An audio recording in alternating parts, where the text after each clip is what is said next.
Alors bonjour, bienvenue dans cette vidéo de présentation du bureau Mac. C'est-à-dire qu'on va apprendre ici à personnaliser son bureau pour le mettre à son image et apprendre à le rendre convivial et agréable. Alors, première chose qui est importante à savoir faire quand on utilise un bureau, c'est d'être capable de changer son fond d'écran. Donc sous Mac c'est assez simple, c'est très proche de ce qu'on fait sous Windows. On fait clic droit sur le fond d'écran, on a modifié le fond d'écran. On a une liste d'images qui nous est proposée par Apple. Donc si on aime bien la glace, on met un fond d'écran qui ressemble à ça. Si on veut sa propre image, on a un accès direct au dossier image.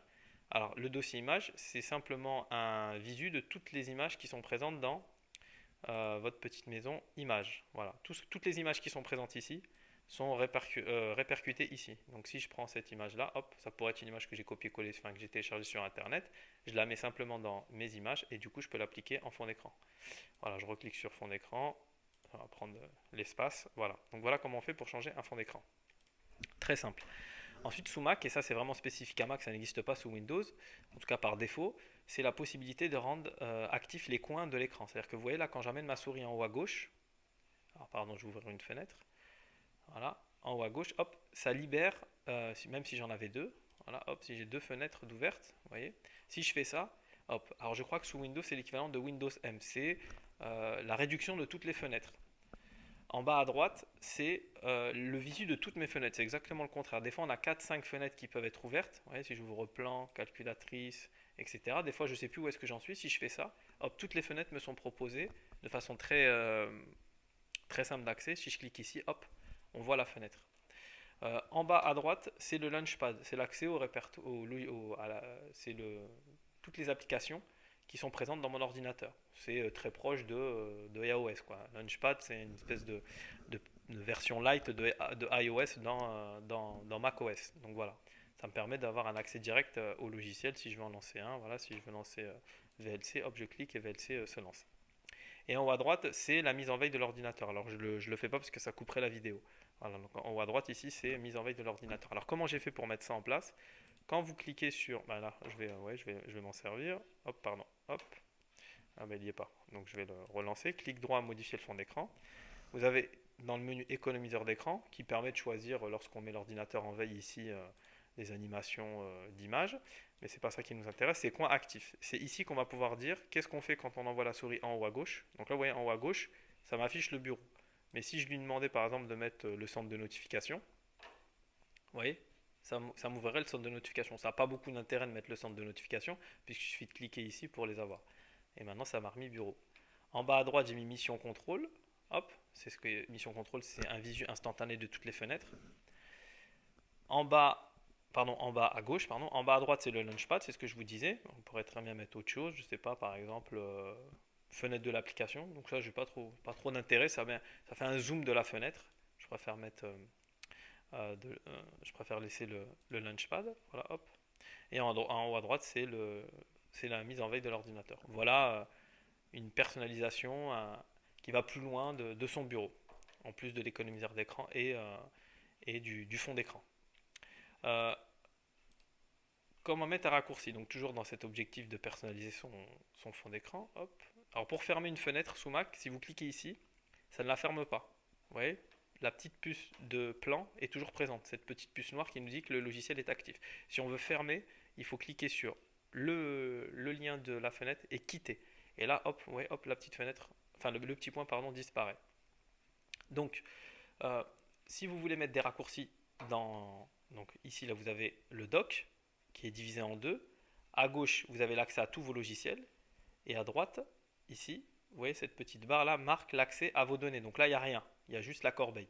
On va dire la partie droite du dock, c'est pour un accès à vos données ou à vos répertoires de données ou euh, à vos répertoires. Et ici, c'est l'accès à vos logiciels. Donc, comment mettre un raccourci d'un logiciel? Donc, on clique sur Finder, applications. Là, on a la liste de toutes ces applications. Ça revient au même que de lancer le Launchpad, hein.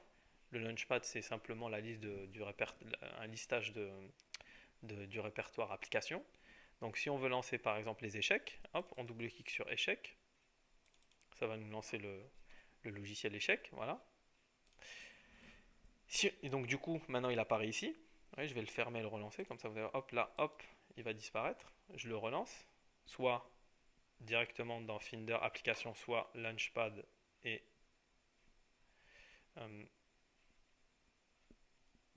alors par ordre alphabétique, A, B, C, D, E. Ah, c'est bizarre, les échecs ils sont pas. Ah si, voilà, ils sont dans ça, hein. C'est pas tout à fait la même chose, voilà, pour être précis, il faut. Voilà, et dans autre, voilà. Donc le Launchpad, c'est pas tout à fait la même chose que application. C'est pour ça que je préfère application parce que c'est rangé par ordre alphabétique. Donc voilà, on l'a relancé. Et si je veux le conserver, je fais un clic droit, option, garder dans le doc. Et là, même si je ferme le logiciel, hop, le raccourci est conservé. Donc voilà comment on fait pour placer un raccourci dans son doc. Donc troisième chose qu'on apprend à faire après changer son fond d'écran, mettre des coins actifs, placer des raccourcis dans le doc. Alors maintenant, la partie droite du doc, c'est l'accès à vos logiciels. Donc si vous allez régulièrement dans le répertoire téléchargement, parce qu'effectivement on télécharge assez régulièrement des choses sur internet, donc download, vous voyez, il suffit de prendre le répertoire et de le glisser attention, dans la partie droite. Dans la partie gauche, c'est pas possible, vous voyez, parce qu'il sait que c'est pas un logiciel, il sait que c'est un dossier. Voilà, donc ici, hop, et là maintenant j'ai accès au répertoire téléchargement ou download. Si je vais régulièrement dans mes images, je prends pareil et je mets mes images. Hop, et maintenant j'ai. Pardon, je l'ai raté. Il faut bien aller à droite du bouton, hein, sinon ça ne marche pas. Si je veux prendre mes vidéos, hop. Si je veux prendre ma musique, hop. Et application. Alors, on va me dire, alors, je crois que c'était des données, mais oui, à ce moment-là, les applications sont considérées comme un répertoire, puisque c'est un répertoire qui contient les applications. Voilà. Et là, dans ma partie droite, j'ai même plus besoin d'aller dans le Finder et me balader dans ces menus-là. J'y ai directement accès ici. Ouais, je clique ici, j'ai toutes mes applications. Ici, j'ai tout ce qu'il y a dans vidéo, tout ce qu'il y a dans musique, tout ce qu'il y a dans image. Voilà. Alors, on peut changer l'affichage. Donc, vous voyez, application, il n'est pas terrible l'affichage. Si vous faites clic droit et vous mettez en liste. Et là, hop, vous avez une liste de toutes les applications. Voilà. Bon, on va peut-être pas mettre vidéo, ni image, ou musique plutôt. Image aussi. On va laisser